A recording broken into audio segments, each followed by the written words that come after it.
What is this man doing? I'm creating stress, because stress can be beautiful.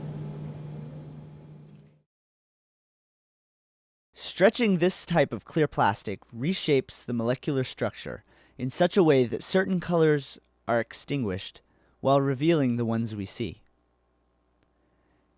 This is an interference phenomenon caused by splitting light into two beams and recombining them out of phase. For most wavelengths, or colors, this interference is destructive. However, constructive interference is responsible for the few we do see.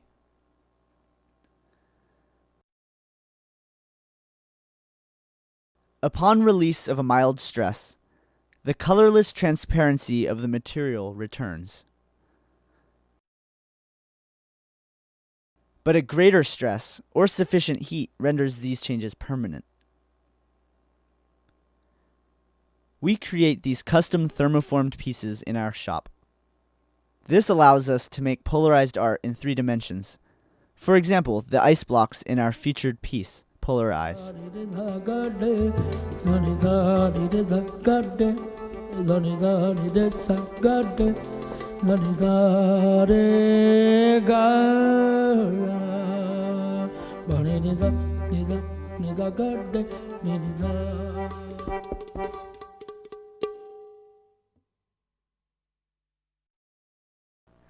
Stressed plastics are not the only sources of this seemingly magical effect.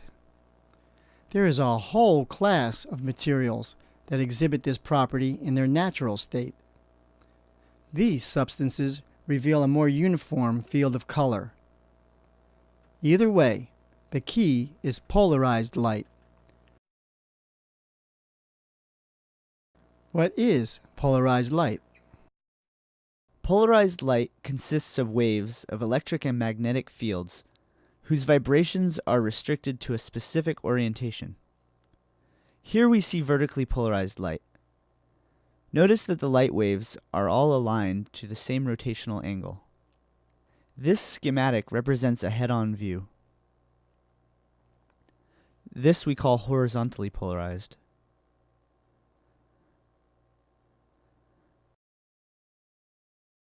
Any other angle is possible as well. Contrast this organized arrangement with normal unpolarized light. It contains a multitude of individual waves of every polarization in statistically equal proportions. Most of the light we commonly encounter is in this disordered state, whether natural or artificial. Let's talk about a polarizing filter. Some of the original unpolarized light is blocked by the filter. Only the portion of the light oriented with the filter is allowed to pass through. Changing the angle of the filter transmits light waves of different polarizations. Because the light source is unpolarized, no variation is visible. The filter can be thought of as having a directional grain. Combining 2 filters illustrates this dramatically. When they are aligned, and their grain runs in the same direction, the light is hardly affected by the addition of the second filter. What we are seeing here is illustrated by this schematic. The 2 filters have vertical polarization axes. Light of that particular orientation passes through virtually unimpeded. The parallel bars represent the direction of the polarization grain. As we rotate one polarizer relative to the other, light of additional orientations is absorbed. When they are crossed, or perpendicular, over 99% of normal white light is absorbed. These 2 filters are totally crossed. They have axes set at right angles to each other. The vertically polarized light from the first filter is completely blocked by the second horizontal filter. Here, the filters are at an intermediate angle. The light that passes through the second filter is diminished according to that angle. Notice that the light wave has now acquired the polarization of the second filter. Contrary to common sense, adding more filters can resurrect seemingly blocked light. This schematic shows two crossed filters with a third diagonal filter placed between them. Each successive filter transmits only a fraction of the light, which emerges according to the polarizer's orientation. Light passes through as long as no two consecutive filters are completely crossed. Now we will describe how we create the changeable colors in our entry piece, Polar Eyes. Instead of a third filter, we insert a birefringent plastic between the polarizers. The plastic belongs to a class of transparent materials that also twists the polar orientation of light being transmitted. This is what our artwork is made of. Changing the angle of any layer in this sandwich affects the resultant color. Also, adding layers of birefringent plastic at various angles expands our palette of different colors. What makes plastic birefringent? On a microscopic scale, the configuration of molecules in these materials is anisotropic, meaning that the crystalline lattice has a distinguishable orientation. The effect of this birefringence on the transmission of light is twofold. First of all, light is decomposed into two beams, each of which is polarized parallel to one of the axes of the material. Secondly, the two components of the light propagate at different speeds. Neither of these effects is color specific. However, a combination of these effects in concert with polarizing filters yields our colors. Consider this configuration: a birefringent substance sandwiched between two polarizing filters. Here we will trace a single wave of light through the piece. After passing through the first filter, ordinary white light is linearly polarized. Within the birefringent, the light is split into two parts, with one wave traveling faster than the other. As a result, the two waves are out of phase when they exit the material. Since the two beams of light are polarized at right angles, they have no effect on each other. The analyzer is essential. It recombines the two components into one wave of a single intermediate polarization. The superposition principle now comes into play as the waves interfere. This is a subtle way to amplify and extinguish colors. We will return to this subject shortly.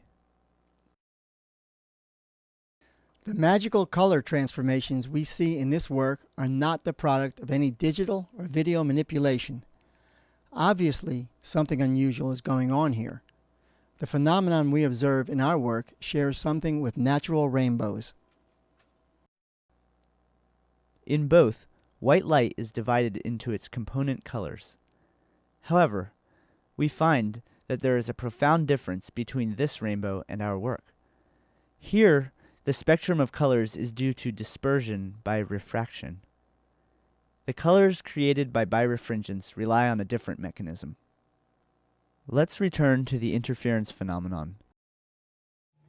When you have a light wave,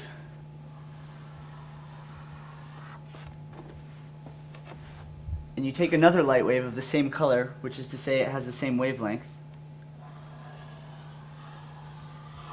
if you were to put them together and they were in phase, that is to say they reach their maximums and their minimums, their crests and troughs at the same time, then you just get a light of the same color of even more intensity, a brighter light. That's called constructive interference. Now, the opposite can also happen. You take the two waves, but this time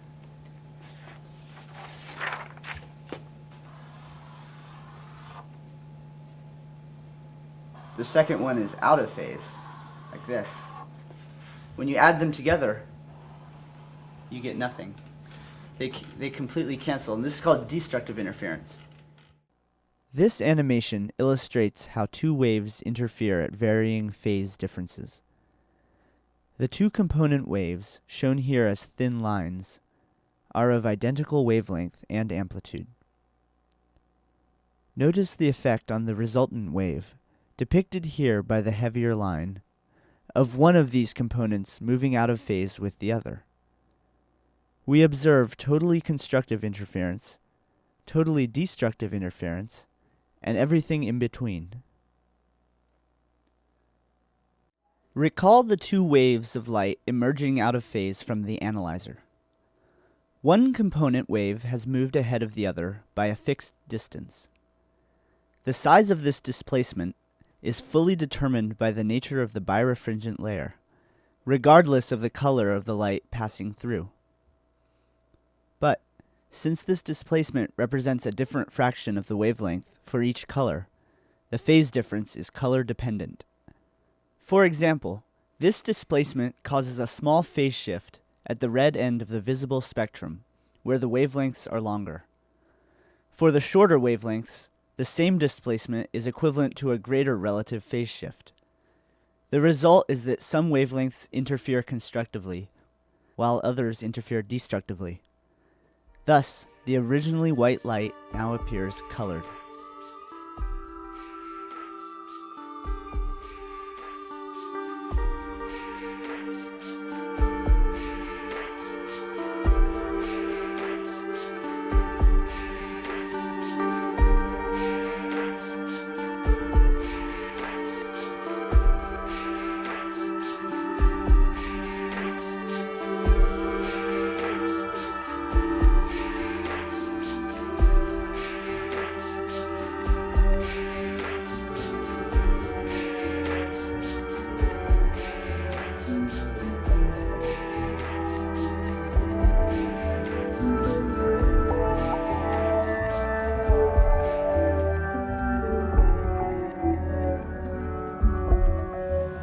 I am analyzing the birefringence of the universe.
Daga